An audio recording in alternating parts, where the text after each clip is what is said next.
자, 오늘은 사도행전 2장 말씀입니다. 사도행전 2장 말씀. 사도행전 2장은 47절까지 있는데요.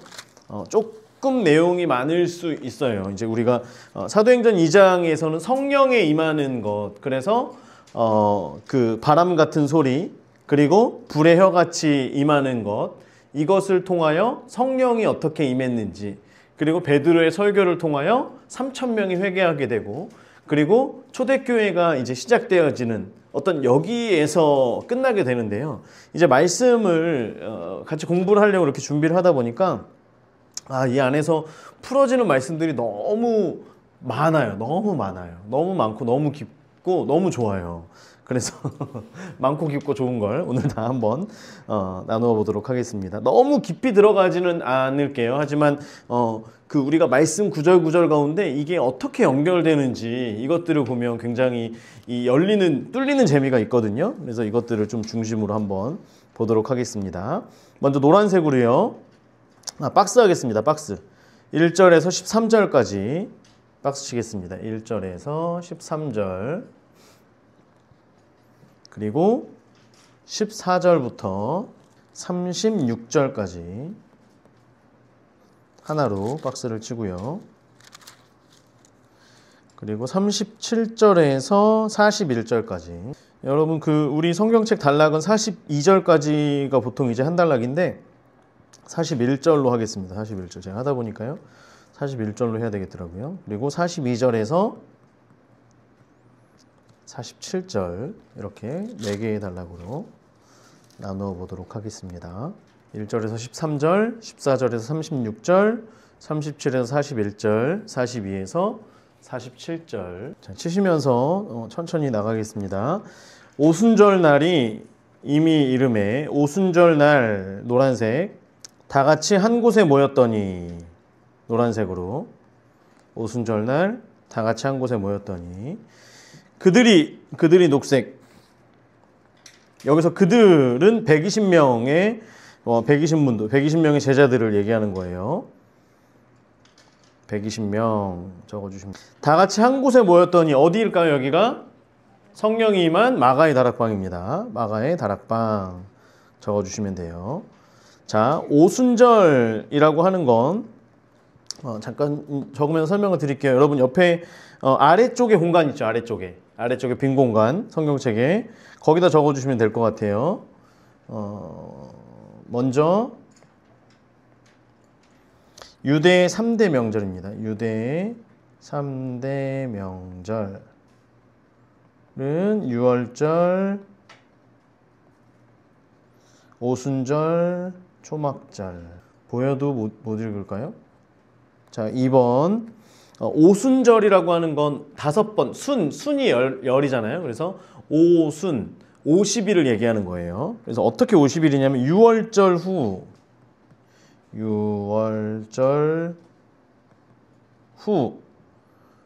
50일인데 자, 그러면 7일 곱하기 7주는 49일이죠. 플러스 1일 하면 50일입니다.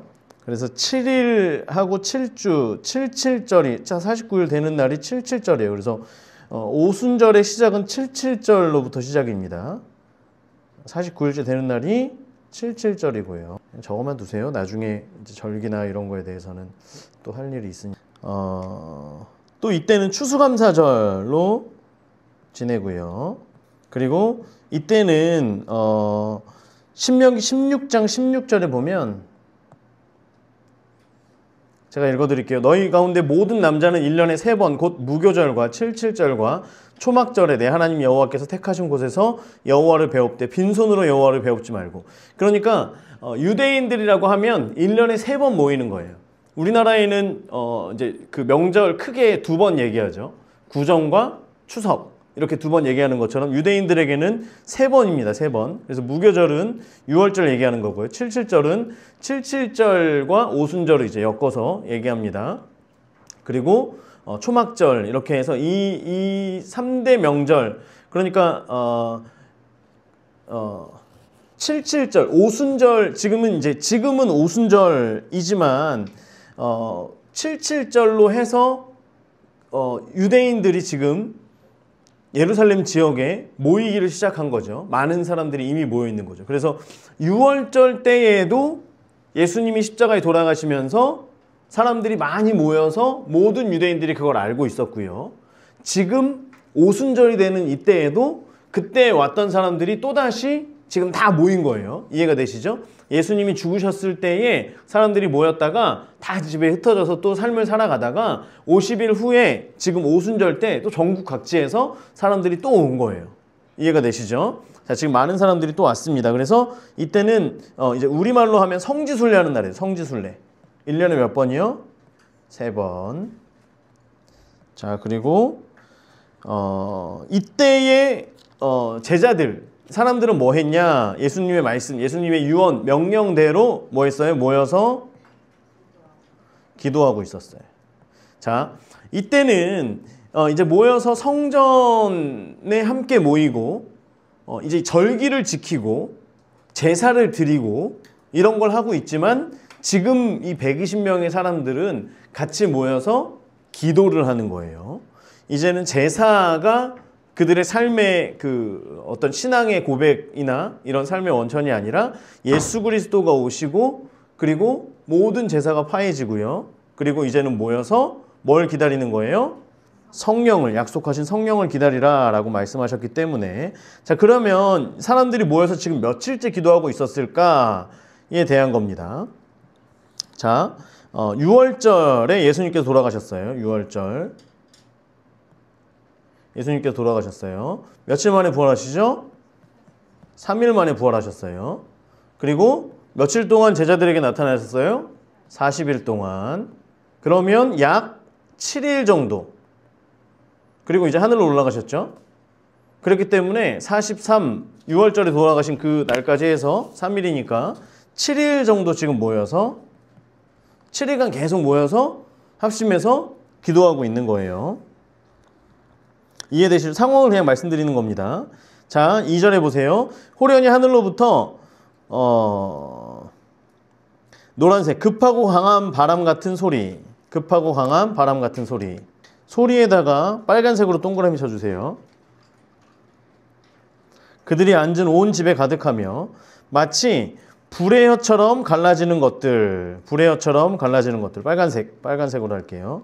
불의 혀처럼 갈라지는 것들이 그들에게 보여, 빨간색, 동그라미. 각 사람 위에 녹색, 인물, 각 사람 위에 노란색 하나씩 임하여 있더니. 여러분, 성령님은 눈에 보여요, 안 보여요? 안 보여요. 그렇기 때문에 마치 사람들이 그냥 어떤 영에 대해서 우리가 알지 못하는 것처럼 사람들이 알 수 없는 어떤 영적인 것들. 그런데 성령께서는 성령이 임할 때에 우리로 하여금 그것을 알게 하신다라고 하는 거예요. 그래서 성령께서 임할 때에 2절에 보면 급하고 강한 바람 같은 소리, 그러니까 여러 가지 현상들이 있는 거예요. 우리가 성령 받을 때 바람 소리가 꼭 있어야 된다 이게 아니라 성령께서 임하실 때에 누가 봐도 지금 다르구나 라고 하는 걸 사람들이 알 수 있도록. 그래서 이제 이 다락방, 이 마가의 다락방, 여기 모였던 이 장소를 가보면 저는 아직 안 가봐서 정확히는 모르겠습니다만 문이 어떤 식으로 돼 있냐면 방이 이렇게 있잖아요. 그럼 문이 여기 있고 여기에 있대요. 문이. 그러면 바람이 이렇게밖에 안 통하잖아요. 사람들은 여기에 앉아 있는데. 그런데 사람들에게 이런 그 성령의 바람이 불 때에 이 안에 전체를 이렇게 운행하는 그런 성령의 바람과 함께 소리가 이제 있게 되는 거죠. 그래서 제가 직접 경험한 건 아닌데요.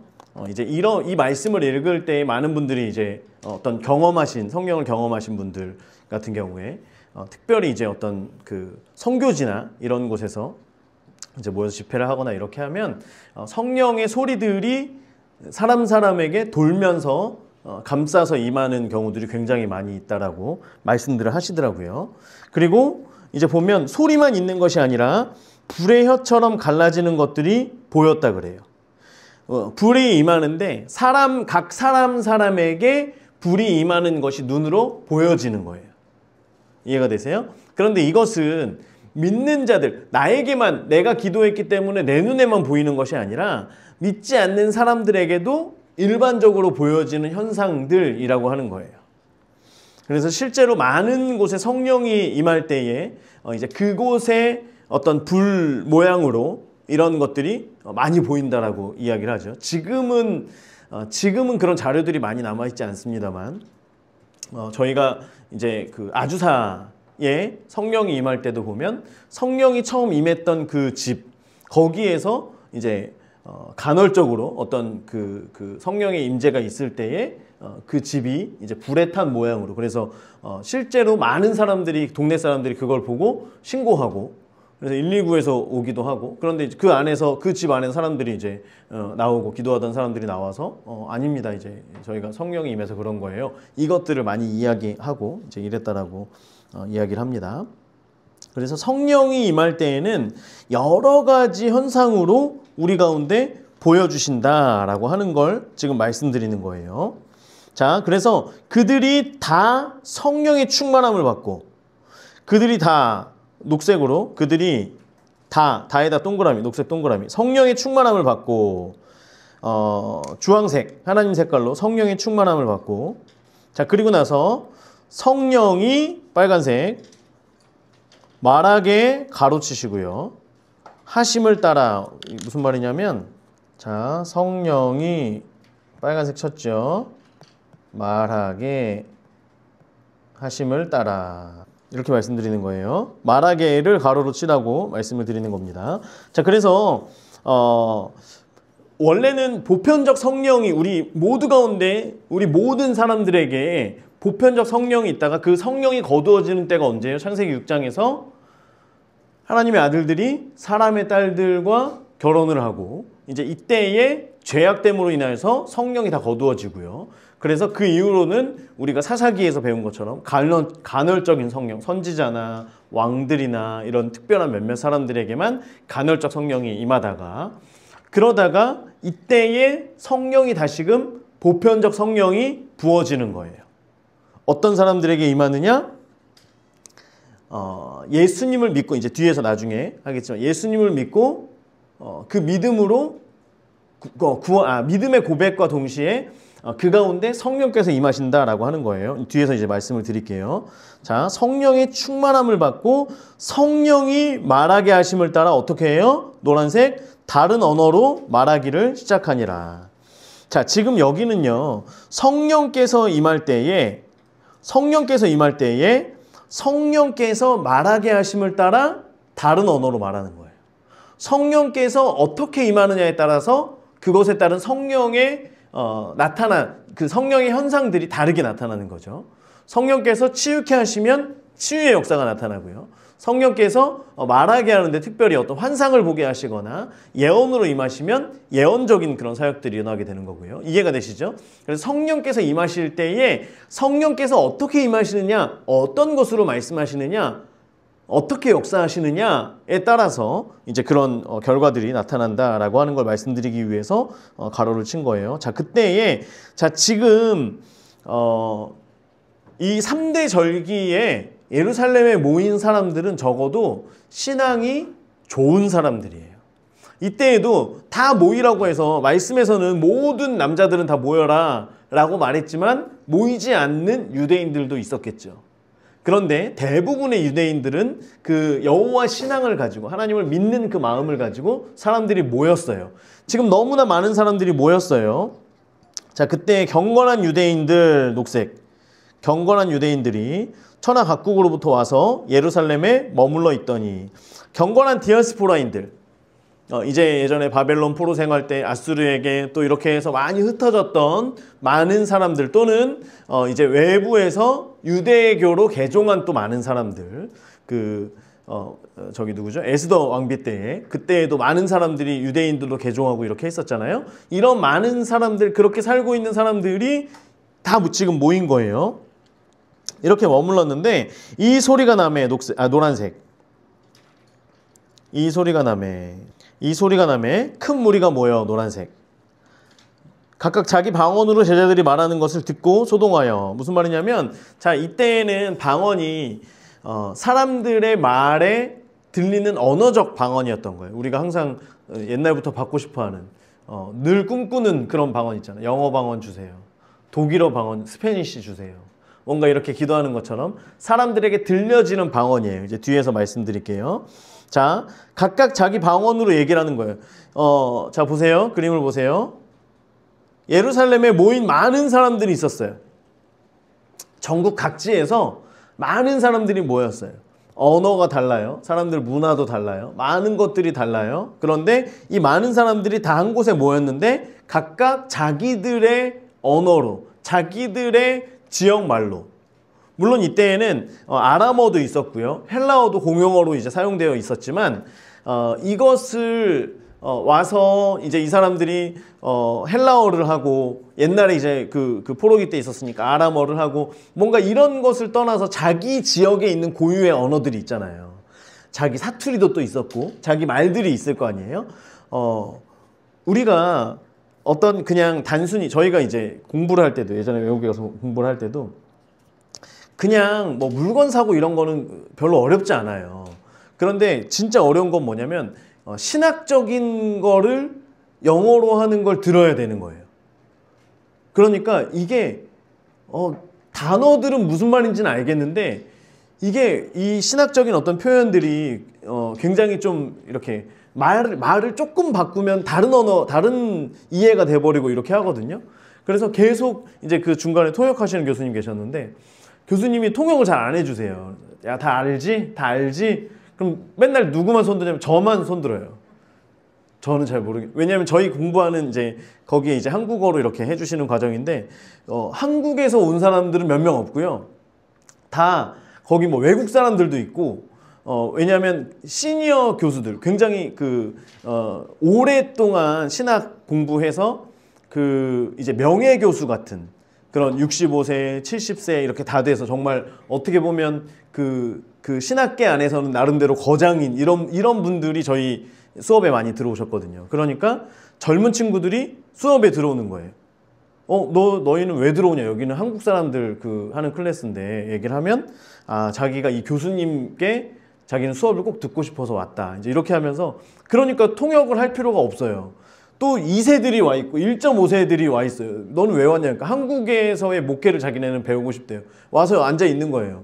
그러니까 교수님이 통역을 잘 안 해주세요. 그래서 교수님 이건 이해가 안 간다. 야 임마. 그러면서 이제 가르쳐줬던 교수님이 계시는데 이게 우리가 그냥 단순히 짧은 어떤 대화를 할 때에는 다른 언어라 그래도 조금만 단어만 알면 이해가 돼요. 그런데 보세요. 이제 나중에 그 방언으로 뭘 얘기하냐면 방언으로 하나님 나라의 큰 일을 얘기해요. 무슨 말이냐면 예수 그리스도의 그 복음의 메시지를 사람들이 방언으로 기도하다가 성령이 임하고 방언을 할 때에 각자가 이야기하는 그 방언의 이야기가 머릿속에 완전히 박히는 거예요. 우리가 해외나 이런 데 놀러 가서 이렇게 있다 보면 우리나라 사람들이 아무도 없는 것 같은데 저쪽에서 엄마 그러면서 얘기하면 벌써 눈이 확 돌아가잖아요. 귀가 쫑긋해지고. 그래서 저 사람들에게 가서 아는 척 해야 되나? 한국 분이세요? 그럼 서로 미안할까? 어떻게 해야 되나? 또는 뭔가 어려움을 당했을 땐 좀 그래도 한국 사람이 한국 분이세요? 하면 도와주기도 하고 하는 것처럼 120명의 수많은 사람들이 방언으로 지금 기도를 하기 시작했는데 성령이 임해서 사람들이 거기에서 자기 언어들이 그 안에서 들리는 거예요. 너무나 시끄러운 그 시장통처럼 정말 와글와글거리고 막 시끄럽고 이 사람들이 성령을 받았을 때 얼마나 크게 기도했겠어요. 그런데 우리나라 말, 내가 편한 언어들이 들리기 시작하고 그리고 그 얘기들을 듣다 보니까 처음 듣는 이야기. 그런데 얘기를 계속해서 듣다 보니까 불과 50일 전에 있었던 그 이야기들을 여기 있는 사람들이 전혀 우리 동네 사람이 아닌데도 불구하고 이 사람들이 그걸 기도를 하면서 얘기를 하는 걸 지금 듣게 되는 상황인 거죠.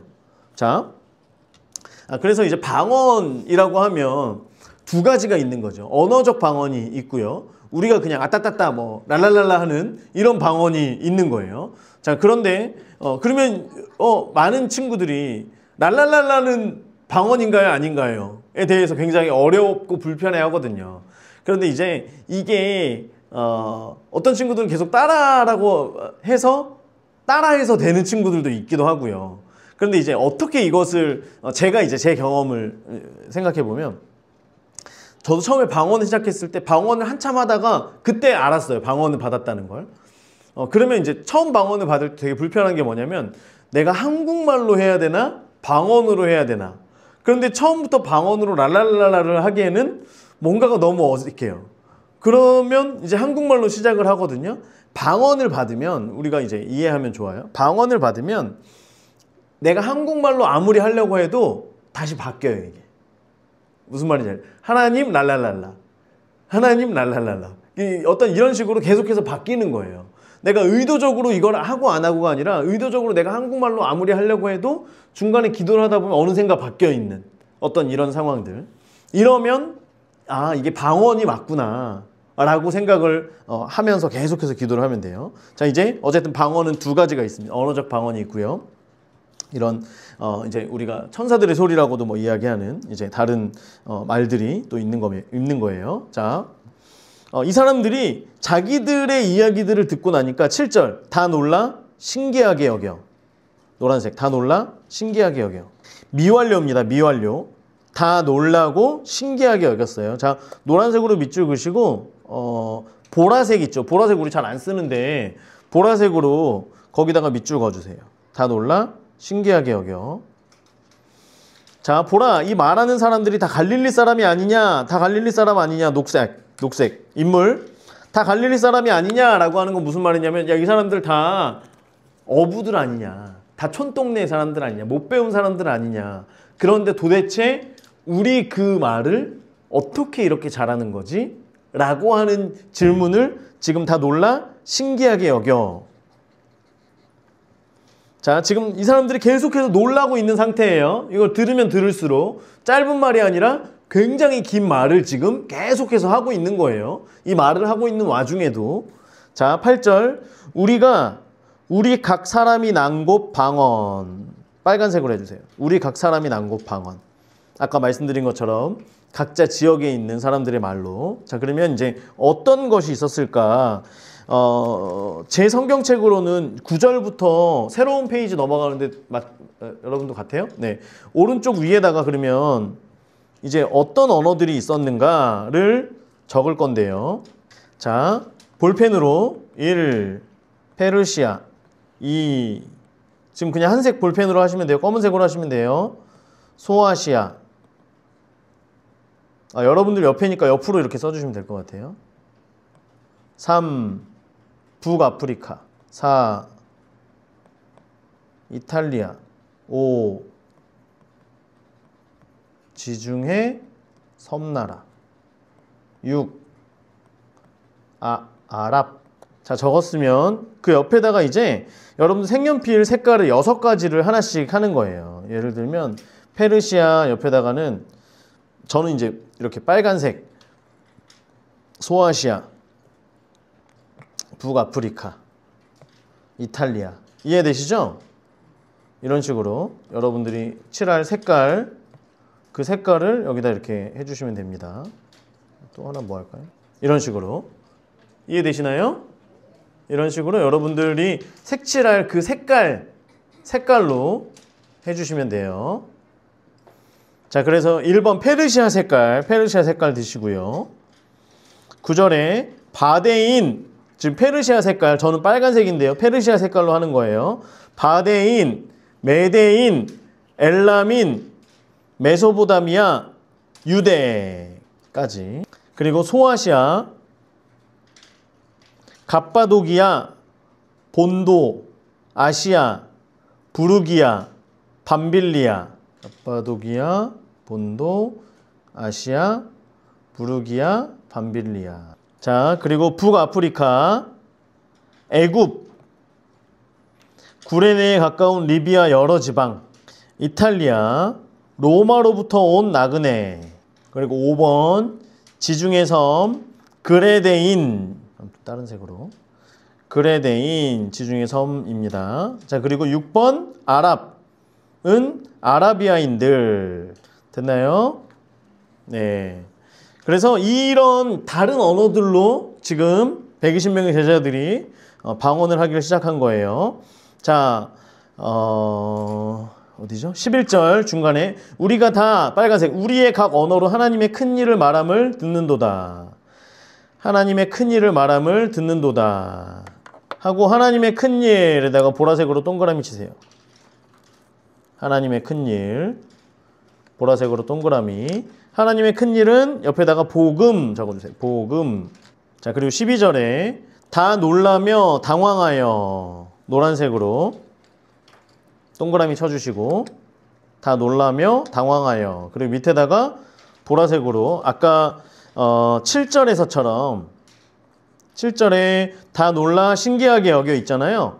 거기서처럼 똑같이 쳐주세요. 그리고 옆에 미완료 적어주세요. 미완료. 자, 지금 7절에서 놀란 사람들이 여러 가지 이야기를 듣고 하고 서로가 얘기를 하고 이렇게 하면서도 계속해서 놀라고 있는 상황이에요. 이해가 되시죠? 자, 서로 이르되 이 어찌된 일이냐. 노란색. 이 어찌된 일이냐. 서로가 얘기하는 거예요. 이 어찌된 일이냐. What happened? 얘기하는 거예요. 이 어찌된 일이냐. 그리고 그 노란색으로 이제 하시고요. 밑에다가 마음문이 열리는 소리. 마음문이 열리는 소리. 마음문이 열리는 소리. 그래서요, 우리가 기독교라고 하면 어떤 사람들은 계시의 종교라고 얘기를 해요. 곧 하나님의 말씀으로만 기독교는 형성되고 그 안에 가장 중요한 것은 말씀이다. 맞아요. 그런데 계시의 종교, 말씀과 더불어서 성령이 반드시 있어야 되는 거예요. 성령이 반드시 있어야 됩니다. 그래서 복음이 전파되는 그곳에 말씀과 더불어 성령의 임재가 있는 거예요. 이 두 가지는 함께 갑니다. 함께 가요. 어떤 사람들이 기독교를 이야기하면서 예수 그리스도에 대해서 이야기하면서 성령을 이야기하지 않아요. 사도행전 2장의 사도행전의 이 앞부분의 말씀을 그냥 넘어가는 사람들이 많이 있다는 거예요. 그런데 성령은 우리가 부인할 수 없어요. 믿는 자들에게는 반드시 성령의 임함이 있어야 되고요. 그리고 성령의 임함이 있을 때에 특별히 믿지 않는 사람들에게 복음이 들어갈 때에 성령께서 임하셔야 돼요. 우리는 이것을 단순히 성령께서 내 마음을 주장하셔서 그리고 복음 전하는 사람의 마음을 열어주시기를 맞아요. 그런데 지금 오늘 말씀에서 보면 사람들이 이것들을 보면서 놀랍고 당황하여서 이제 나중에도 뒤에 보면 계속해서 기이하게 여기고 이런 일들이 계속 있단 말이에요. 이것을 통하여서 사람들이 하나님께서 하셨구나. 이게 맞구나. 예수 그리스도를 통하여서 이렇게 이야기하는 이 내용들이 맞구나라고 하며 마음을 열게 되는 거예요. 그러니까 우리가 단순히 성령님, 우리가 오늘 복음 전하는 그 대상자의 마음을 성령님께서 열어주세요 라고 하는 건 단순히 그 사람이 닫혀있던 마음을 성령께서 가서 막 이렇게 열어가지고 하는 그것을 넘어서서 그 사람으로 하여금 성령께서 하시는 일을 보게, 듣게 이런 일들을 통해서 마음이 열리는 그 과정들을 허락하신다라고 하는 거예요. 이해가 되시죠?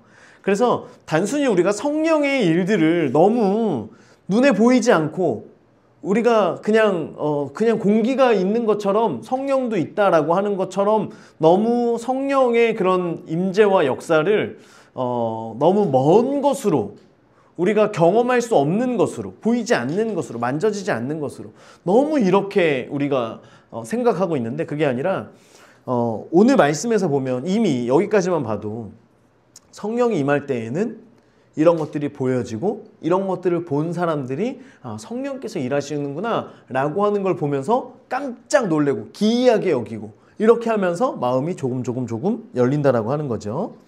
자, 그런데 성령을 비방하는 사람들이 있어요, 없어요? 있어요. 13절. 또 어떤 이들은 조롱하여 이르되 그들이 새술에 취하였다. 술 취한 거 아니야? 라고 하면서 완전히 비난하고 왜곡시키는 사람들이 있다라고 하는 거예요. 자, 성령을 회방하는 사람들이 있다라고 하는 거죠. 자, 지금 이제 성령이 임했어요. 성령이 임했어요. 자, 그리고 나서 베드로가 녹색, 열한 사도 녹색, 그리고 함께 서서 노란색. 사람들이 막 놀라고 이게 성령께서 마음을 열고 계시는데 어떤 사람들이 비난의 소리를 거기에 붓기 시작하는 거예요.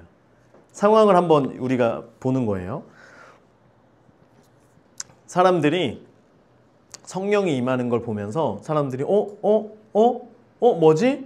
들리는 소리를 듣다 보니까 복음에 대해서, 예수 그리스도에 대해서, 십자가에 대해서 어떤 이런 것들을 얘기하고 있고 하면서 이것이 열리고 있는데 거기에다가 누가 찬물을 뿌리는 거예요.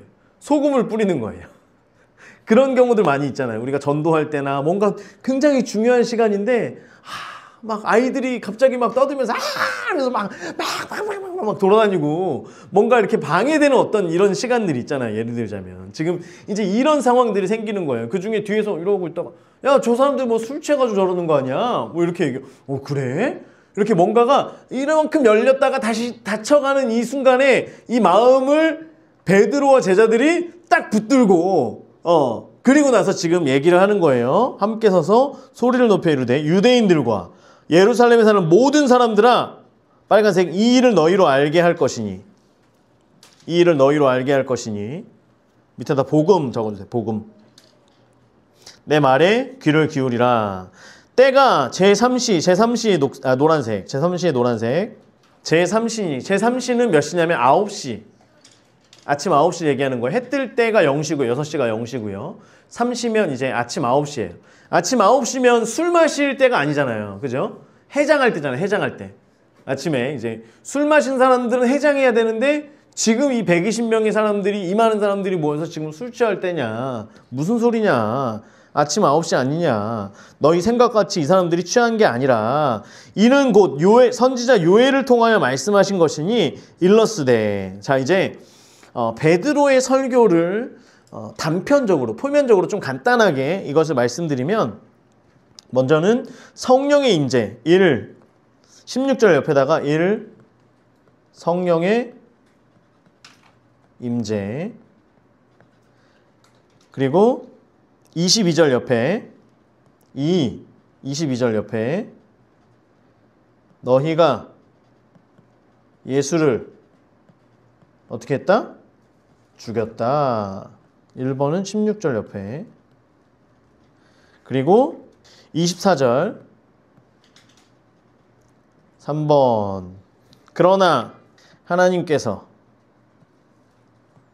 예수를 살리셨다. 이제 간단하게 적으면 이렇게고요. 조금 더 구체적으로 이제 보겠습니다.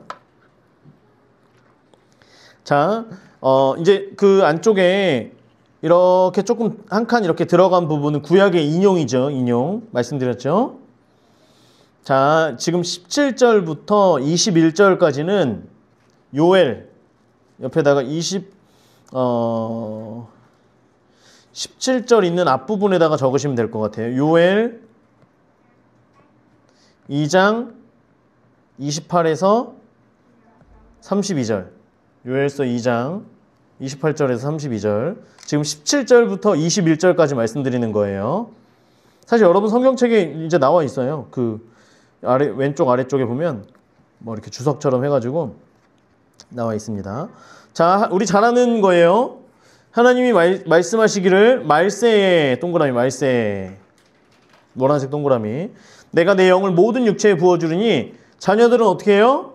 예언할 것이요, 젊은이들은 환상을 보고 너희 늙은이들은 꿈을 꾸리라. 그 옆에다가 적어주세요. 모두에게 성령을 약속하심.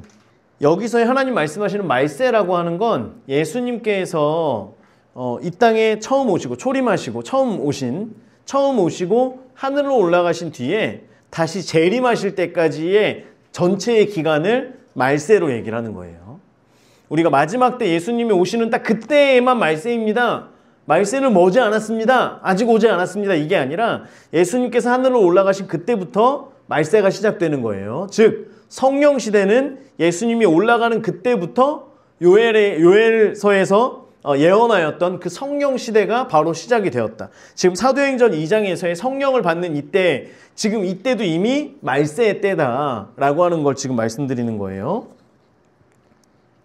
자, 그래서 19절, 또 내가 위로 노란색 하늘에서는 기사를, 땅에서는 징조를, 징조 옆에다가 사인 적어주세요. 사인. 징조를 옆에다가 사인 이거까지 적어버렸네. 징조 옆에 사인. 자, 그래서 그 징조는 뭐냐면 뭐예요? 곧 피와 불과 연기로다. 노란색. 피, 불, 연기. 자, 이제 말세의 뒷부분으로 가면 갈수록 이제 이런 환란들이, 전 우주적 환란이 임한다라고 하는 거고요. 그때에는 불심판으로 임한다라는 걸 요엘서에서 말씀하고 있죠. 자, 그래서 이 사인, 이 징조가 임할 때에 대한 보충 설명을 20절에 하는 겁니다. 주의 크고 영화로우신 날, 노란색, 주의 크고 영화로우신 날, 옆에다가 주님 오실 날, 주의 크고 영화로우신 날, 옆에다가 주님 오실 날. 재림의 때가 이르기 전에 해가 변하여 어두워지고 달이 변하여 피가 되리라. 자, 20절 옆에다가 마태복음 24장 29절. 마태복음 24장 29절. 한번 읽어볼까요? 앞에 있습니다. 시작. 그날 환란 후에 즉시 해가 어두워지며 달이 빛을 내지 아니하며 별들이 하늘에서 떨어지며 하늘의 권능들이 흔들리리라. 자, 그리고 그 옆에다가 하나 더 적어주세요. 계시록, 요한계시록 6장 12절에서 14절. 요한계시록 6장 12절에서 14절. 참고로 적어두는 거예요. 자, 같이 읽어봅니다. 시작. 내가 보니 여섯째 인을 떼실 때에 큰 지진이 나며 해가 검은 털로 짠 상복같이 검어지고 달은 온통 피같이 되며 하늘의 별들이 무화과 나무가 대풍에 흔들려 설익은 열매가 떨어지는 것 같이 땅에 떨어지며 하늘은 두루마리가 말리는 것 같이 떠나가고 각 산과 섬이 제자리에서 옮겨지매. 아멘. 자, 이런 환란들이 있다는 거예요. 땅이 흔들리고 자고 일어났더니 땅이 저쪽으로 막 가 있고 하늘에서 별이 떨어지고, 그죠? 해가 검게 되고 달이 피처럼 되고, 이런 일이 이제 곧 오는 줄 믿습니다. 자, 자, 마지막 때에는 말씀하신 것들이 임하는 거예요. 자, 그런데 이때에 보세요. 지금 아직 요엘서의 그 예언이에요. 21절 빨간색으로 누구든지 주의 이름을 부르는 자는 구원을 받으리라. 전 우주적 환란 때에, 마지막 때에 우리가 구원을 받으려면 어떻게 해야 되는 거예요? 주의 이름을 부르는 자가 되어야 된다는 거죠. 주의 이름을 부르는 자. 신앙 고백 적어주세요. 밑에 신앙 고백. 예수 그리스도를 주라고 시인하는 그 신앙 고백이 있는 사람들은 구원을 받게 된다라고 하는 것이 요엘 선지자의 예언이죠. 자, 이제 이거를 얘기를 한 거예요. 그러니까 단순히 성령을 받을 것이다 이것만 얘기한 것이 아니라, 자, 성령을 받을 것이다. 말세 내가 영을 부어주리니 예언할 것이고 환상을 보고 꿈을 꾸리라. 자, 모두 예언적인 거죠. 예언적인 거예요. 하나님께서 무언가를 보여주시는 거예요. 알게 해주시는, 깨닫게 해주시는 거예요. 예언적인 그런 기름 부으심, 성령의 부으심이 있을 텐데 그때에 예언을 한다는 거예요. 우리가 환상을 보는 거, 꿈을 꾸는 거, 이런 것들을 같이 나누면서 예언을 하는 거예요. 나도 기도 중에 이런 환상을 봤어. 사람들이 성령이 임할 때에, 성령은 모두에게 임한다 그랬잖아요. 그죠? 그들이 다 성령을 받고, 우리가 합심해서 기도를 했어요. 어떤 분은 환상을 본 거예요. 어떤 분은 이 밤에 꿈을 꾸고, 이런 어떤 일들을 통하여서 우리가 같이 모이고 한 성령 안에서 함께 예언을 하는 이런 일들이 있는다라고 하는 거예요. 자, 22절. 이스라엘 사람들은 지금 이제 이것과 더불어서 이제 그 성령이 부어짐과 동시에 마지막 때 우주적인 환란이 있을 건데, 그때에 주의 이름을 부르는 자는 구원을 받을 것이야. 이것이 요엘서에 돼 있지 않느냐? 지금 베드로가 설교하는 거예요. 자, 보세요. 22절. 이스라엘 사람들아 이 말을 들으라. 너희도 아는 바와 같이, 자, 보라색 하나님께서, 그리고 맨 뒤에 증언하셨느니라. 보라색 동그라미. 하나님께서 증언하셨느니라. 뭘 증언했냐면, 주황색으로 전체를 밑줄을게요. 하나님께서 나사렛 예수로 큰 권능과 기사와 표적을 너희 가운데서 베푸사 너희 앞에서 그를 증언하셨느니라. 그리고 다시 노란색 드시고요.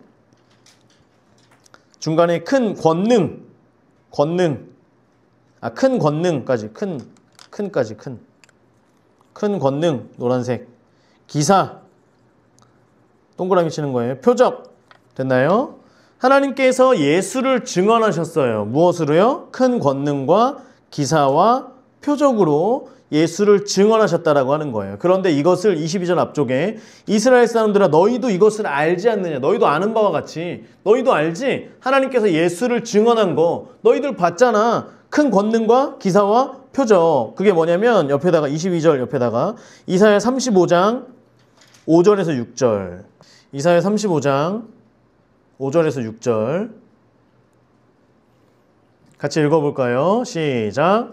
그때에 맹인의 눈이 밝을 것이며 못 듣는 사람의 귀가 열릴 것이며 그때에 저는 자는 사슴같이 뛸 것이며 말 못하는 자의 혀는 노래하리니 이는 광야에서 물이 솟겠고 사막에서 시내가 흐를 것임이라. 아멘. 자, 예수님께서 행하시는 예수님의 고유 사역이 있다는 거예요. 예수님만 행하시던 고유 사역이 있다는 거예요. 그게 큰 권능과 기사와 표적. 앉은맹이가 일어나고 소경이 눈을 뜨고 그리고 귀머거리가 듣게 되고 죽은 자가 살아나게 되고 어떤 이런 큰 일, 이 일들을 예수님이 행하셨고 그것을 하나님께서 너희로 하여금 알게 하지 않았느냐라고 하는 걸 지금 말하고 있는 거예요. 이해되셨죠? 여기까지. 자, 그리고 나서 23절, 23절과 24절. 23절, 24절에 동그라미, 23절에 그 숫자에다가 동그라미 치시고 24절에도 동그라미 쳐주세요. 자, 23절, 24절 이렇게 동그라미 치고 두 개 이어주세요. 자, 주황색으로 칠게요. 하나님께서 정하신 뜻과 미리 아신 대로 너희가 법 없는 자들의 손을 빌려 못 박아 죽였으나.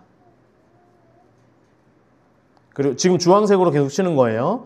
24절에 하나님께서 그를 사망의 고통에서 풀어 살리셨으니 이는 그가 사망에 매여 있을 수 없었음이라. 그리고 23절, 24절 여기에 별표 하나 해주세요. 별표 하나. 자, 보라색 듭니다. 보라색. 23절 중간에 너희가 동그라미. 법 없는 자들의 손을 빌려 못 박아 죽였으나 동그라미. 그리고 24절 하나님께서 주황색, 보라색 동그라미.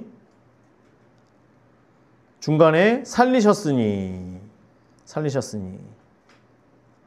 자, 그러면 그 동그라미 친 것만 읽으면 뭐예요? 너희가 죽였으나 하나님께서 살리셨으니. 이해되죠?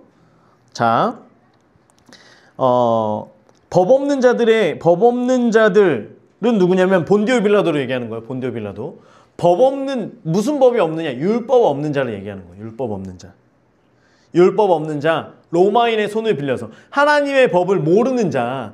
야, 너희는 이거 다 알지 않느냐? 그러니까 니네가 일부러 정치적인 그런 음모를 씌워서 하나님에 대해서, 그 율법에 대해서 모르는 자 본디오 빌라도의 손을 빌려서 예수를 죽이지 않았냐? 이해되시죠?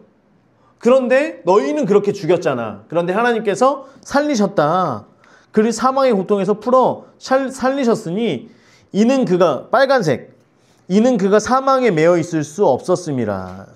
앞으로 이제 뒤에 계속해서 사도들이 하는 설교나 이런 것들을 보면 너희가 죽였다, 그런데 하나님께서 살리셨다, 반복이에요. 반복. 이게 이 설교 메시지의 중심 내용들입니다. 너희는 죽였다, 그런데 하나님께서 살리셨다, 이걸 얘기하는 거예요.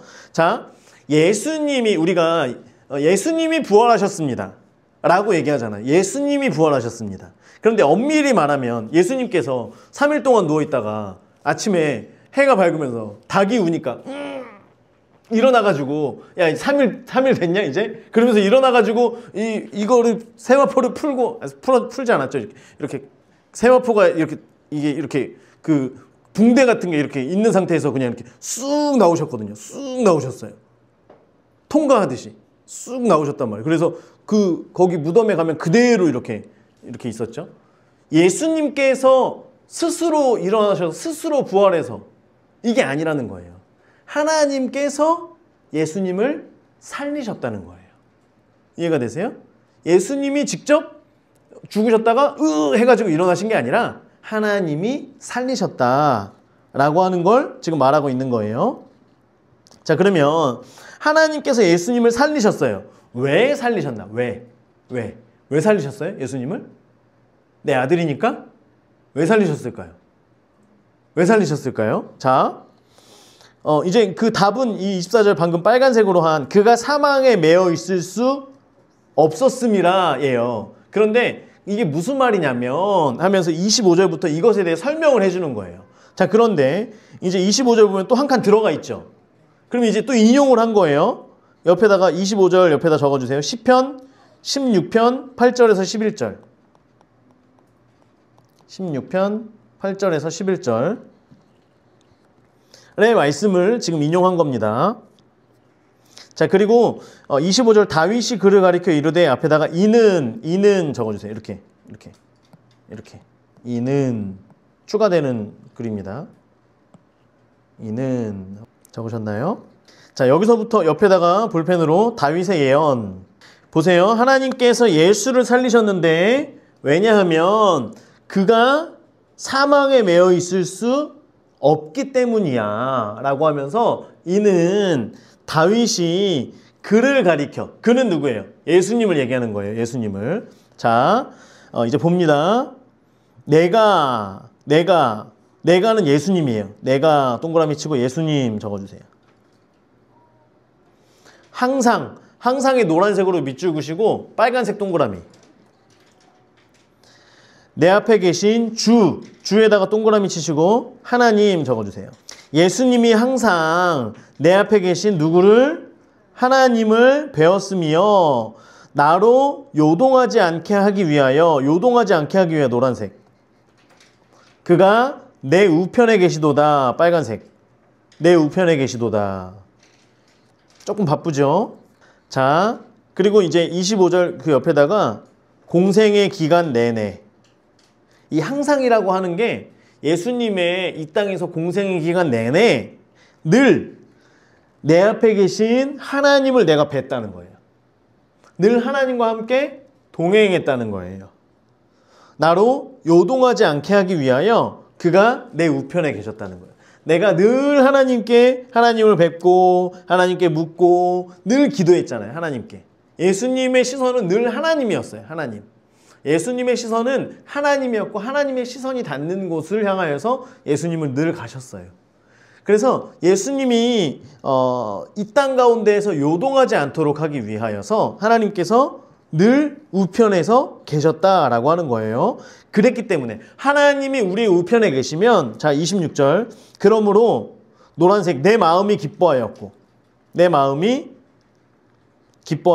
마음의 동그라미 마음 동그라미 기뻐하였고 밑줄 내 혀의 동그라미 즐거워하였으며 육체 동그라미 희망에 거하리니 하나님이 내 우편에 계셨기 때문에 내 마음이 늘 기뻤고 내 혀가 늘 즐거웠고 내 육체도 늘 희망 가운데 있었다.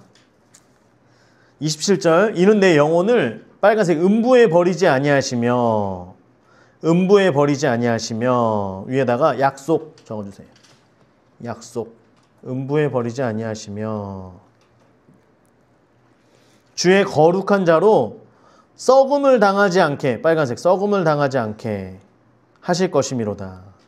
이게 무슨 말이냐면 부활을 할 때 예수님의 육체가 썩으면 안 된다는 거예요. 이해가 되시죠? 그래서 오랜 시간 있다가 부활시키는 게 아니라 이게 하나님의 약속이기 때문에 3일 만에 부활을 하게 하신 거예요. 하나님께서. 자, 음부에 버리지 아니하시며 주의 거룩한 자로 썩음을 당하지 않게 하실 것이미로다. 부활에 대한 약속을 말하고 있는 것이에요. 자, 그 27절 옆에다가 아버지의 약속 적어주세요. 아버지의 약속. 약속. 가로치고 응답. 그래서 이 약속 때문에 예수님이 사망에 매여 있을 수가 없었다는 거예요. 이해가 되세요? 하나님의 그 약속 때문에 예수님이 사망에 매여 있을 수가 없던 거예요. 28절.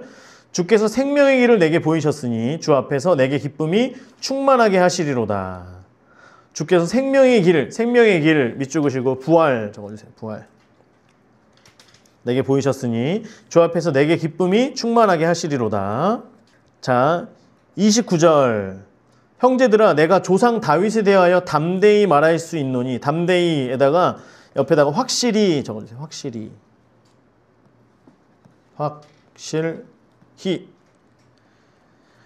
다윗이 죽어 장사되어 그 묘가 오늘까지 우리 중에 있도다. 그 묘. 노란색. 다윗의 묘가 저는 성지순례를 한 번도 못 가봐요. 저는 우리 성도님들과 같이 가는 게 좀 저의 한 가지 그 바람인데 성지순례를 가면 마가의 다락방이 2층이고요. 그 1층에 다윗의 가묘가 있대요. 실제로 거기에 그건 아니지만 거기에 그 다윗의 가묘를 1층에 만들어 놨다라고 해요. 그래서 거기에 가면 다 볼 수 있다고 합니다. 자, 그래서 얘기하는 거예요. 조상 다윗에 대하여 담대히 말할 수 있는 것은, 그러니까 다윗의 묘가 있다. 그러니까 다윗은 죽은 게 맞다. 다윗은 죽은 게 맞다. 그러니까 이 예언은 다윗에 대한 얘기가 아니라 예수님에 대한 이야기다. 예수님에 대한 예언이다. 그 부활에 대한 이야기다. 30절. 그는 선지자 녹색 동그라미. 지금 누굴 얘기하는 거예요? 그는 선지자가 여기서 그가 누굴까요? 다윗이죠, 다윗. 다윗은 그 다윗에게 붙인 어떤 호칭, 별명 이런 게 굉장히 많죠. 다윗은 왕이었고요. 그리고 예배자였고 또 뭘까요? 목자였고요. 또 뭐죠? 생각나는 게 있나요? 네? 너무 다 얘기했나요? 선지자라고도 얘기하고요. 그리고 사람들은 용사라고도 얘기했죠. 뭐 여러 가지가 있습니다. 시편의 시인으로도 얘기하기도 하고요. 그는 선지자라 하나님이 이미 맹세하사 그 자손 중에서 한 사람을 그 위에 앉게 하리라 하심을 알고 빨간색으로 31절 전체 그려주세요. 미리 본 고로 그리스도의 부활을 말하되 다윗이 미리 이걸 봤다는 거예요. 자, 사무엘하 7장 12절에서 13절인데요. 여기 있다. 사무엘하 7장 12절에서 13절 30절 옆에다가 이 사무엘하 7장 12절 13절 적어주세요. 내 수완이 차서 내 조상들과 함께 누울 때 내가 내 몸에서 날 내 씨를 내 뒤에 세워 그의 나라를 견고하게 하리라. 예수님에 대한 그 말씀을 지금 약속을 하고 있는 거죠. 그는 내 이름을 위하여 집을 건축할 것이요 나는 그의 나라 왕위를 영원히 견고하게 하리라. 자, 여기에서 우리가 주일날 계속해서 말씀을 함께 나누고 있는 창세기 49장의 그 예언에 대하여서 30절 말씀에 다시 한번 얘기하고 있는 거죠. 하나님이 맹세하사 그 자손 중에서 한 사람을 그 위에 앉게 하리라. 예수님에 대한 그 예언적인 메시지를 얘기하는 거예요. 그래서 미리 본 고로 다윗은 이걸 미리 알았다는 거예요. 창세기 49장의 말씀과 다윗의 그 가문으로부터 여자의 후손이 나온다라고 하는 그것을 다윗은 이미 알고 있었기 때문에 이것을 먼저 보았고 이것을 또한 예언하는 선지자적인 기름 부으심 가운데에 다윗에게는 성령이 계속 임하시잖아요. 그때 선지자의 기름 부으심으로 이 예수 그리스도에 대한 예언의 말씀을 지금 한 개 앞에 적혀 있는 거고요. 이렇게 하지 않았느냐라고 하면서 지금 베드로가 다윗의 예언을 들면서 예수님을 왜 부활시키셨는지에 대한 걸 지금 다시 한번 얘기하고 있는 거죠. 자, 그가 음부에 버림이 되지 않고 그의 육신이 썩음을 당하지 아니하시리라 하더니 32절 이 예수 녹색 이 예수 옆에다가 약속받은 예수 적어주세요. 약속받은 예수. 약속받은 예수. 이 예수를 빨간색 하나님이 살리신지라. 하나님이 살리신지라. 사망에 매여 있을 수가 없는 거죠. 약속 때문에. 그래서 우리가 다 이 일의 증인이로다. 녹색. 우리가 다 이 일의 증인. 120명이 다 이 일의 증인이라는 거예요. 예수님이 죽으시고 살아나신 걸 우리가 다 보았다. 우리가 다 증인이다. 베드로와 다른 제자들과 그 모든 사람들이 다 지금 여기에 증인이다 라고 하는 걸 베드로가 대표로 얘기하고 있는 거죠. 자, 33절에 빨간색 동그라미 33절. 자, 하나님이 오른손으로 예수를 높이심에 높이심에에다가 주황색으로 밑줄그시고요. 그 옆에다 적어주세요. 원래 예수의 영광을 회복. 이게 무슨 말이냐면 하나님께서 이제 예수님이 부활하신 뒤에 하늘로 올라가시고 하나님께서 오른손으로 예수를 높이심에 예수님의 원래의 영광, 그 영광을 회복시키심에 그가 약속하신 성령을 아버지께 받아서 자, 계속 주황색으로 글게요. 그가 약속하신 성령을 아버지께 받아서 너희가 보고 듣는 이것을 부어주셨느니라. 다 주황색으로 그어주세요. 자, 하나님께서 예수를 원래의 자리로 회복시키셨어요. 자, 그러니까 예수님이 제자들에게 약속하신 성령을 누구에게로부터 받았다 그래요? 아버지께로부터 약속하신 성령을 받아서 너희가 보고 듣는 이것을 부어주셨느니라. 곧 성령은 누가 주시는 거예요? 예수님이 하나님께로부터 성령을 받아서 성령을 부어주시는 거예요. 약속하신 그 성령을 부어주시는 분은 누구시냐? 예수님이라는 거예요. 이해가 되세요? 자, 그래서 너희가 보고 듣는 이것, 지금 사람들이 단순히 방언하는 것뿐만 아니라 거기에 불의 혀같이 임한 것을 보았고요. 거기에 바람의 소리가 들리는 그 소리를 들었던 거예요. 이것을 다 본 거예요. 그런데 이것은 지금 이 일이 일어난 성령, 이것은 예수님께서 약속하신 것인데 지금 이것을 누가 부어주셨냐면 예수님이 하늘로 올라가셔서 원래 그 예수님의 보좌, 그 자리를 회복하시고 나서 아버지께로부터 성령을 받아서 그 성령을 우리에게 부어주셨다, 보내주셨다라고 하는 거예요. 그래서 우리에게 좋은 것, 유익한 것, 이것은 다 예수님이 부어주십니다. 예수님이 성령님을 통하여서 우리 가운데 부어주시는 거예요. 그래서 우리가 예수의 이름으로 기도하는 거예요. 이해가 되시죠? 예수의 이름으로 기도하는 이유가 여기에 있는 거예요. 예수님께서 우리에게 그 모든 것을 부어주시는 거예요. 자, 다윗은 하늘에 올라가지 못하였으나 친히 말하여 이르되, 먼저 볼게요. 또 이제 그 시편 110편 1절, 시편 110편 1절. 이 34절과 35절은 시편 110편 110편 1절 말씀입니다. 주께서 내 주에게 말씀하시기를, 앞에 있는 주께서는 아버지예요. 아버지께서 내 주에게 말씀하시기를, 내 주는 아들이에요. 아들. 아버지께서 아들에게 내가 내 원수는 마귀, 사탄 마귀 얘기하는 거예요. 내 발등상이 되게 하기까지. 발등상이 되게 한다는 건 뭐냐면 이제 싸웠어요. 제가 이겼어요. 그러면 적이 제 바로 앞에 와서 엎드리는 거예요. 제가 보좌에 앉아서 그러고 있으면 이제 와가지고 여기에 엎드리는 거예요. 그럼 제가 그 사람의 등이나 몸 위에다가 발을 이렇게 올려놓는. 이해되시죠? 네. 적군에게, 패배한 그 사람에게, 그러니까 발 아래, 예수 그리스도의 발 아래 굴복시킨다 그러잖아요. 그거를 지금 얘기하는 거예요. 발등상이 되게 하기까지 너는 내 우편에 앉아있으라 하셨도다. 이게 무슨 말이냐면, 자, 하나님 아버지께서 예수님 아들에게 말씀하시는 거예요. 야, 너의 원수 마귀가 너의 발 앞에 엎드려서 너의 발등상이 될 때까지 너는 내 우편에 앉아서 있어라. 마지막 날이 올 때까지. 그 마지막 때가 될 때까지 너는 내 우편에 앉아 있어라. 말씀하셨다는 거예요. 자, 34절에 다윗이 하늘에 올라가지 못하였으나, 하늘에 올라가지 못하였다는 거를 사람들이, 그래서 다윗이 지옥 갔다라고 얘기하는 사람들이 있어요. 여호와의 증인. 들어본 적 있나요 혹시? 제가 여호와의 증인을 고3 때인가 대학교 1학년 때인가 누가 뭐 무슨 뭐 복음 어쩌고저쩌고 그래서 들어오세요 그랬더니 성경책을 여기다 다 꼽혀 막 이걸 다 해놓더니 막 이렇게 가더니 다윗이 지옥 간 거 아세요? 그러면서 이걸 보여준 거예요. 그래서 갑자기 혼란이 찾아오거든요. 그렇게 되면 완전 생전 처음 보는 그 말문이 턱 막히고 일단 나가주세요. 뭔가가 이상하니까 일단 나가주세요.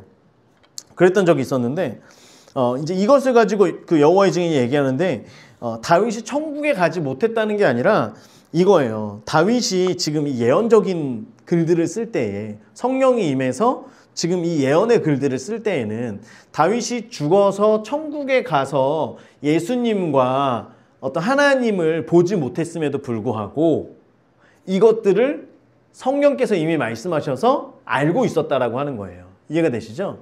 그러니까 하늘에 안 간 다윗도 알고 있는데 니네 왜 모르냐? 지금 이거 얘기하려고 얘기한 거예요. 이해가 되시죠? 야, 다윗은 하늘에 가지도 않고 다윗은 직접 보지도 않았는데 믿었다. 그리고 이것을 다 글로 써놓지 않았냐? 야, 너희는 봤잖아. 예수님이 하시는 걸. 너희는 다 들었잖아. 그런데도 너희는 왜 믿지를 못하냐? 지금 이 얘기를 하고 있는 거예요. 이해되십니까?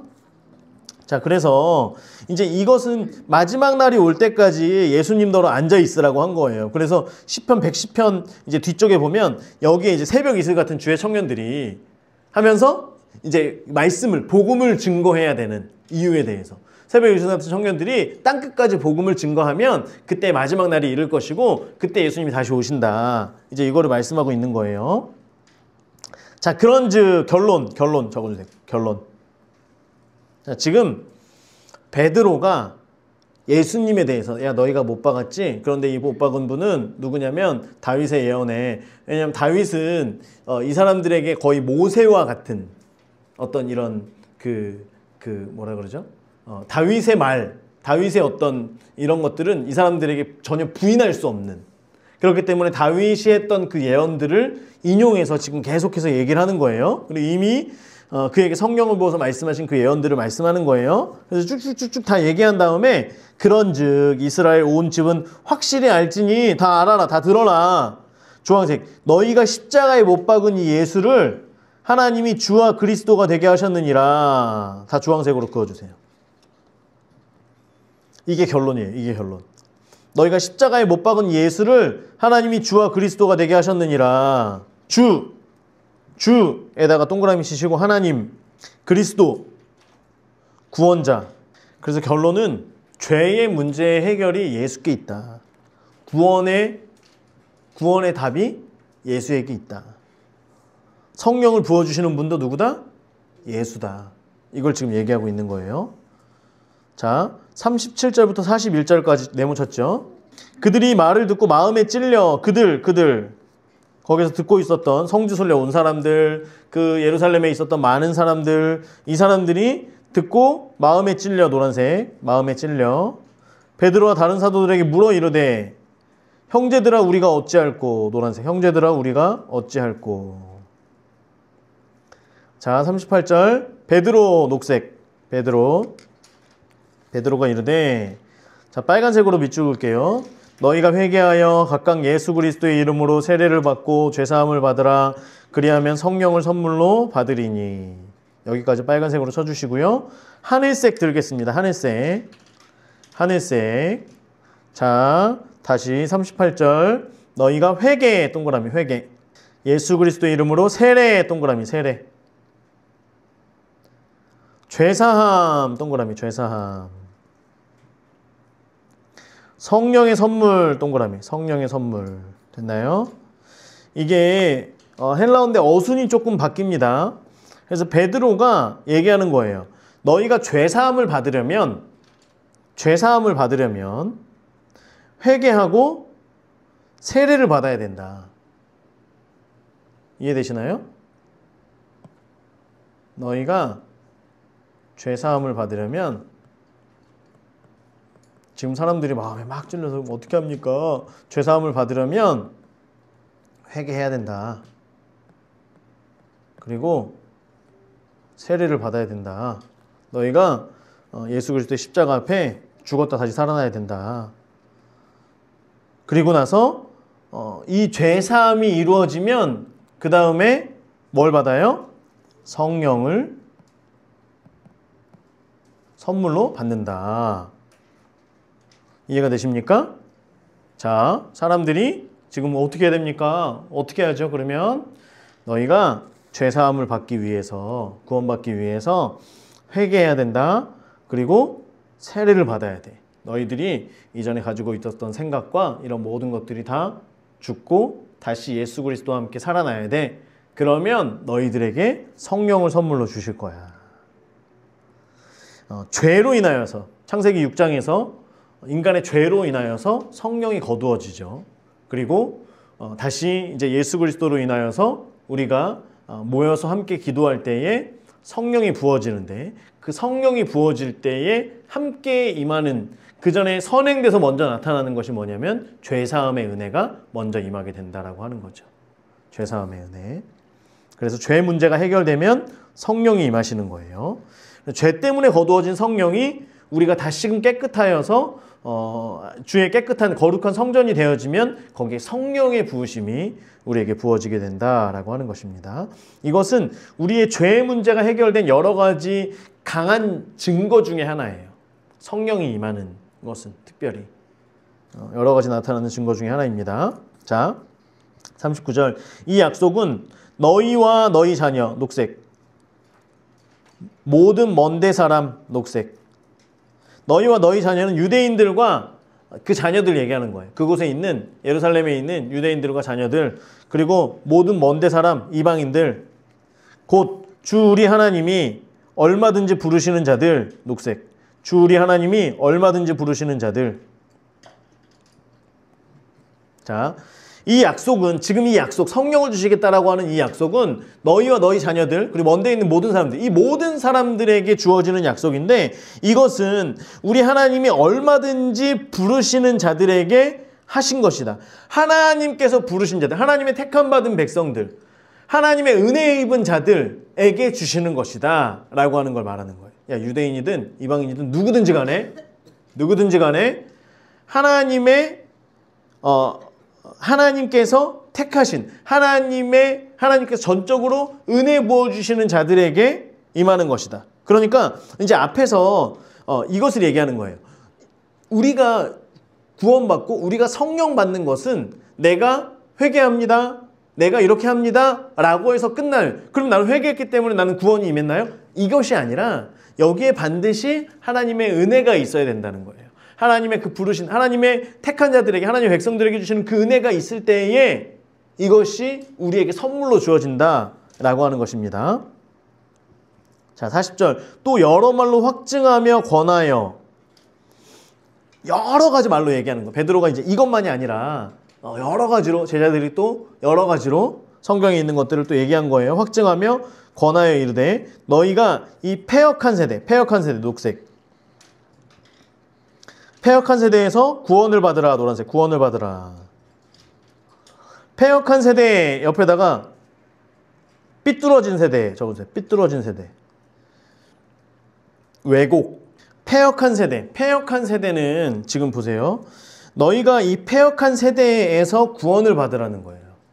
하나님의 말씀이 주어질 때에 이것을 자꾸만 삐딱하게 받아들이는 사람, 아까 술 취한 거 아니냐라고 얘기했던 사람들. 우리도 이제 어떤 사람들과 대화를 하다 보면 분명히 나는 선한 의도를 가지고 이 사람에게 100% 선한 것만을 이야기했는데 나중에 이 사람은 어디서 나오지도 않은 악한 것으로 반응하는 사람들이 있거든요. 그런 사람들이 있을 거예요. 저도 이제 그런 경험들이 좀 있었는데 저는 분명히 하나님 주신 마음으로, 사랑으로 같이 이 친구를 키워가기 위해서 정말 하나님께서 어떤 계획을 가지고 계시는지 우리 한번 보자 라고 이야기하고 잘 헤어졌어요. 저는 지금도 하나님 앞에 부끄러움이 정말 1도 없습니다. 정말 진심으로. 그런데 이 친구가 이걸 삐딱하게 이렇게 시선을 갖고 나니까 목사님이 저에게 함부로 했다. 목사님이 저를 무시했다. 목사님이 나에게 인격 모독을 줬다. 난 정말 지금 생각해도 제가 기도하면서 오죽하면 그때의 말들과 이것들이 생각나게 해주세요라고, 저는 이 말에 이걸 정확하게 기억을 잘 못하거든요. 그래서 이걸 생각나게 해주세요 그러니까 막 생각이 나요. 그런데 아무리 생각하고 아무리 그 현장으로 제가 다시 보여주세요 하고 다시 가서 봐도, 그 저의 마음을 다시 돌아봐도 진짜 그런 게 일도 없었던 거예요. 근데 그 왜곡되게 삐딱하게 보는 걸 경험을 한 거예요.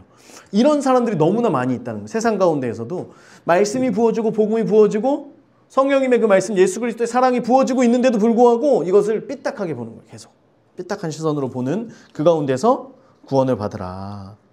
그 말을 받은 사람들은 세례를 받음에, 노란색 세례를 받음에, 그 말을 받은 사람들은 이거 그대로 받아들인 거죠.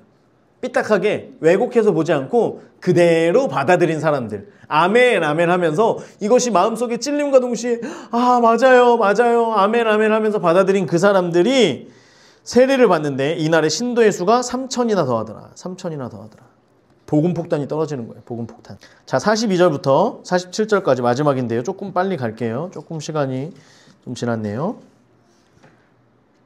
자, 이제 사실 지금이 제일 중요한데요.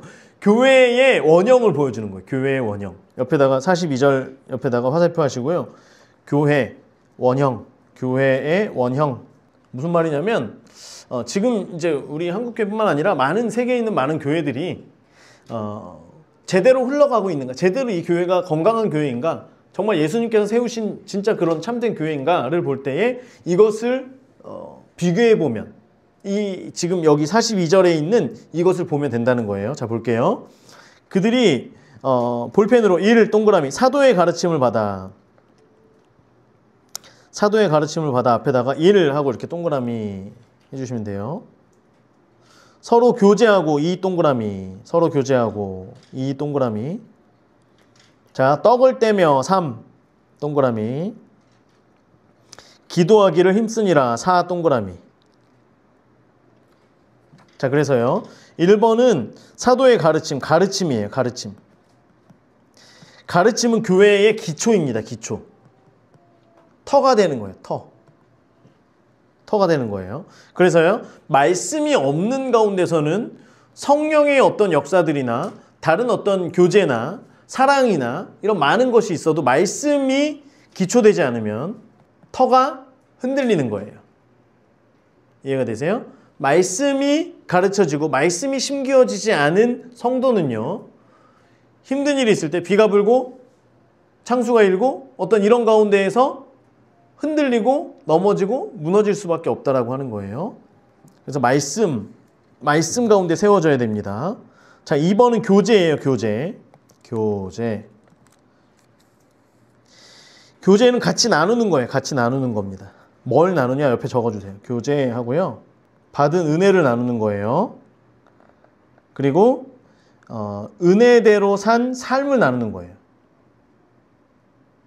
적어주세요. 가로치고 아니다. 가로 안 쳐도 돼. 은혜대로 산 삶. 산삼 아니고요. 은혜대로 살아온 삶을 나누는 거예요. 그냥 삶을 나누라 그러면 힘든 것만 얘기하거든요. 내 삶은 그냥 나는 정말 너무 피곤해. 이게 아니라 그래서 이게 좀 길어도 꼭 써야 돼. 은혜대로 산 삶을 나누는 거고요. 세 번째는 은사를 나누는 거예요. 은사. 먼저는 하나님의 은혜, 말씀으로 우리가 받은 은혜, 말씀 가운데 또는 삶 속에서 하나님의 은혜, 나에게 전적으로 주신 그 은혜를 나누고요. 내가 받은 은혜대로 주일날, 예를 들어 주일날 받은 은혜대로 그 받은 은혜를 내가 어떻게 살았는지를 함께 나누는 거예요. 우리 나중에 이제 우리가 이제 테이블을 하면서 교제, 모임 어떤 이런 것들 가운데서, 그리고 또 나중에 이제 목장들이 형성이 되고 나면 그 목장 가운데서 지금 이 나눠야 되는 걸 말씀을 드리는 거예요. 자, 말씀을 가지고 받은 은혜, 하나님께서 나에게 주시는 은혜들을 나눕니다. 그리고 나서 내가 이 은혜를 지난 한 주 동안 어떻게 살아왔는지, 어떤 은혜가 또 삶 속에서 있었는지를 나누는 거예요. 그리고 은사를 나눈다 그랬잖아요. 은사. 내가 은사를 받아요. 예를 들어 방언을 받아요. 그러면 성령은 다 같이 임하는 것이에요. 그러니까 내가 방언을 받았거나 나에게 어떤 은사가 임했다. 그러면 이걸 나는 정말 난 스페셜, 역시 나는 스페셜해. 그러면서 내가 이 은사를 가지고 나만 꽁꽁 싸매서 나는 이런 사람이야가 아니라 그 은사를 계속해서 나누는 거예요. 사람들과 같이. 우리에게 주신 그 은사를 이미 우리 가운데 임하신 그 성령께서 각 사람 가운데 더 임하시기를 나에게 주신 은사. 그래서 아까는 성령께서 말하게 하신 대로 가르치고, 성령께서 주시는 그 은사들을 서로가 함께 교제 가운데 나누는 거예요. 그리고 네 번째로는 물질을 또 나누는 겁니다. 물질을 나누는 거예요. 우리에게 있는 것을 아까움 없이 나누는, 이제 그것이 초대교회 가운데 이루어지죠. 자, 3번은 떡을 떼는 거예요. 떡을 떼는 거. 떡을 떼는 거. 이것은 뭐 식사를 같이 하는 것도 의미가 있을 수 있지만, 식사를 같이 하는 것은 그 교제 가운데에서 이어지는 거고요. 떡을 뗀다는 건 구체적으로 뭐예요? 피와 살, 성찬하는 거예요. 성찬. 피와 살을 나누는 겁니다.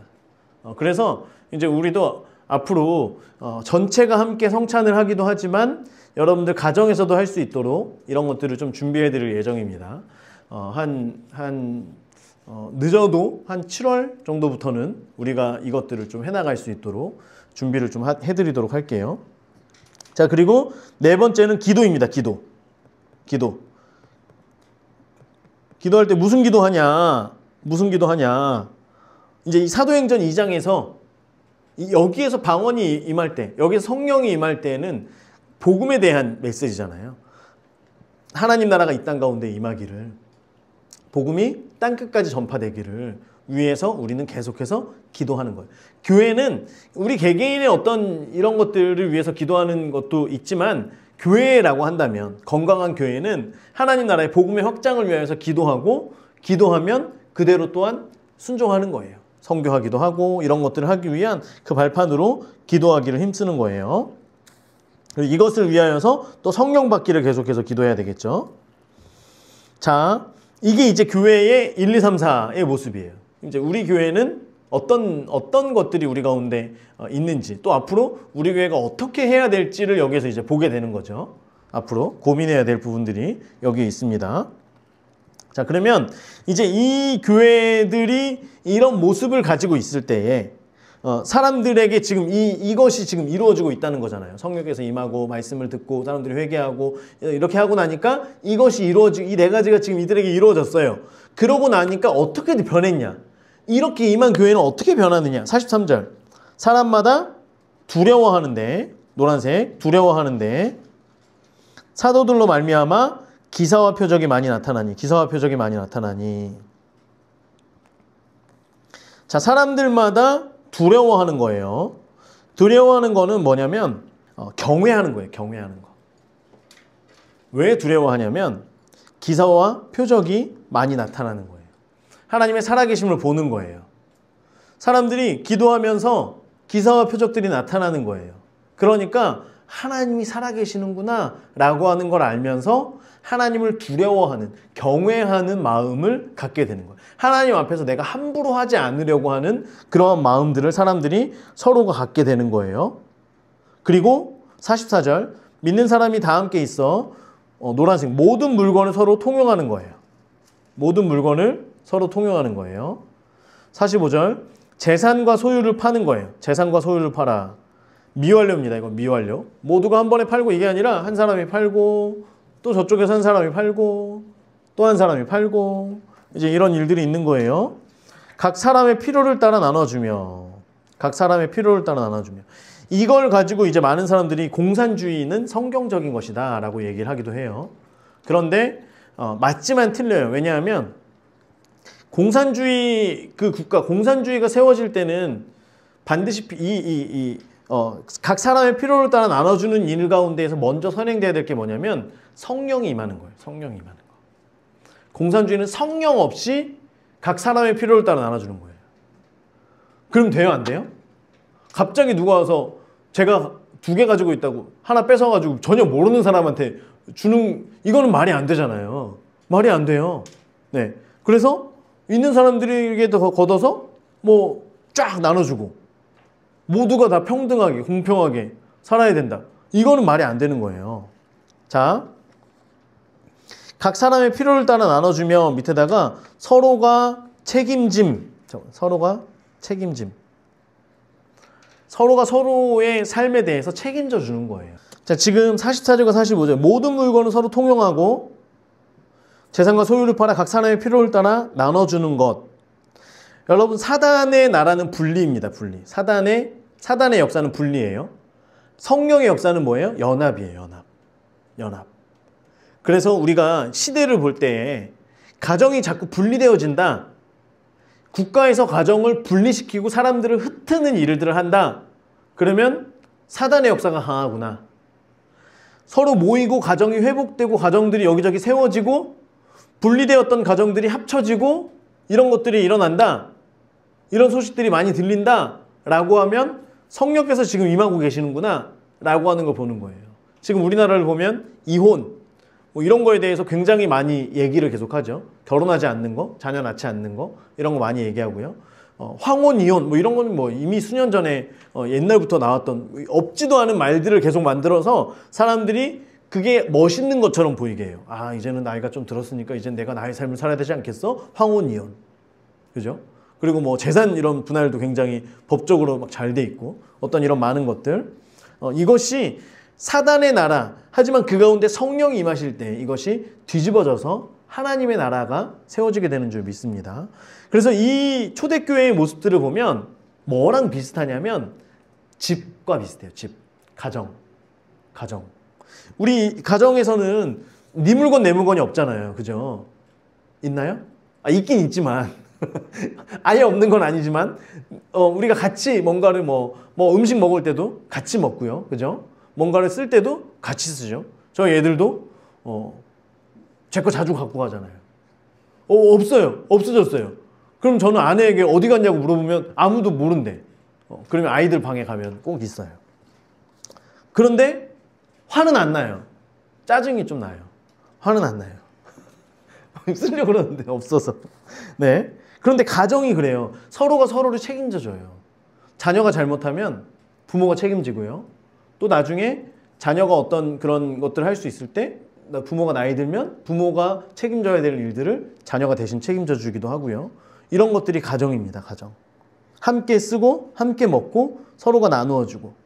그래서 가족 공동체로의 가치관의 변화가 이루어져요. 성령께서 임하시고 이 네 가지를 잘 지켜 행하면 이것들이 우리 교회 가운데 이루어지면 가족과 같은 그러한 공동체들이 서로가 서로를 책임져주는. 그래서 너는 다른 집이니까 이게 아니라 그 집 아이들도 우리가 함께 공동으로 책임져주고 이 아이의 어려움이 있으면 함께 고민하고 누군가가 아픈 일이 있으면 함께 가서 위로해주고 함께 그 병이 낫기를 위해서 또 함께 기도해주고 어떤 이런 일들이 계속 이루어지는 게 교회의 모습이라고 하는 거죠. 자, 그래서 46절 날마다 마음을 같이하여 성전에 모이기를 힘쓰고 노란색 성전에 모이기를 힘쓰고 집에서 떡을 떼며 이게 결과예요. 결과. 사람들이 성전에 모이기를 힘써요. 이방인의 뜰이라고 해서 사람들이 이제 회당 같은 이제 이런 곳에 특별히 성전에 그 성전 안으로 말고 성전에 있는 뜰이 넓고 거기에 이제 항상 사람들이 모여 있거든요. 거기에서 여기저기 모이는 거예요. 그래서 가서 사람들이 모이고 거기서 또 복음을 전하고 이런 일들을 계속 하는 거예요. 그리고 집에서 떡을 떼는 거예요.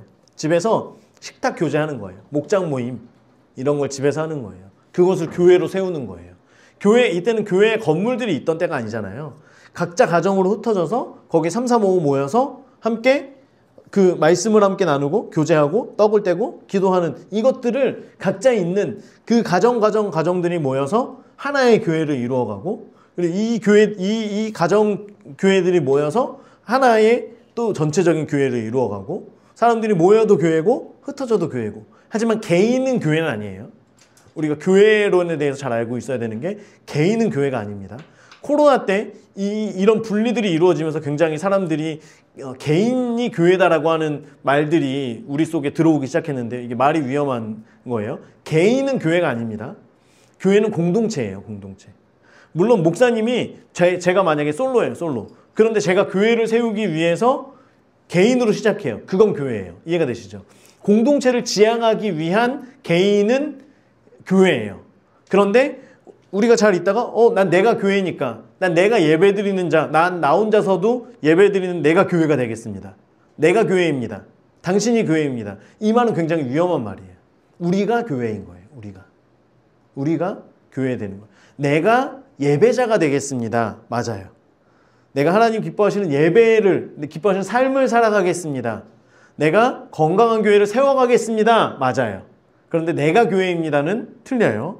우리가 그 언어적 사용에 조심해야 됩니다. 자, 떡을 떼며 기쁨과 순전한 마음으로 음식을 먹고 하나님을 찬미하며 온 백성에게 칭송을 받으니 주께서 구원 받는 사람을 날마다 더하게 하시니라. 이게 교회가 건강하게 세워질 때의 결과라고 하는 거예요. 사람들이 모여서 복음을 전하고 함께 모여서 공동체적인 일들을 하며 그 안에서의 교제들을 계속해서 나누고 기쁜 마음, 순전한 마음, 이것으로 음식을 함께 먹는 거예요. 그리고 하나님을 높여드리고 온 백성, 사람들이 보니까 이 사람들이 다른 거예요. 서로가 서로를 책임져주고 다른 삶을 살아가는 거예요. 그리고 이때는 못 먹는 사람들도 많았잖아요. 그런데 못 먹는 사람들이 없는 거예요. 이 공동체에 속한 사람들끼리는 어쨌든 간에 있는 걸 나눠서 먹고 어쨌든 간에 서로가 서로를 책임져주는 그런 공동체가 되는 거예요. 주께서 구원받는 사람을 날마다 더하게 하시니라.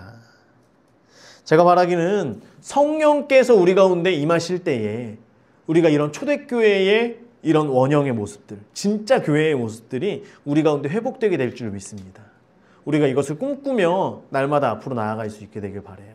늘 성령을 사모하고 단순히 말씀을 보는 것만이 아니라 말씀을 배우는 것만이 아니라 말씀과 함께 모두에게 임하시고 모두에게 약속하신 그 성령을 오늘도 사모하며 또한 그 성령이 우리 가운데 임할 때에 함께 그것을 나눔을 통하여서 더 큰 성령의 은사들을 함께 경험해 나갈 수 있기를 주의 이름으로 축원합니다.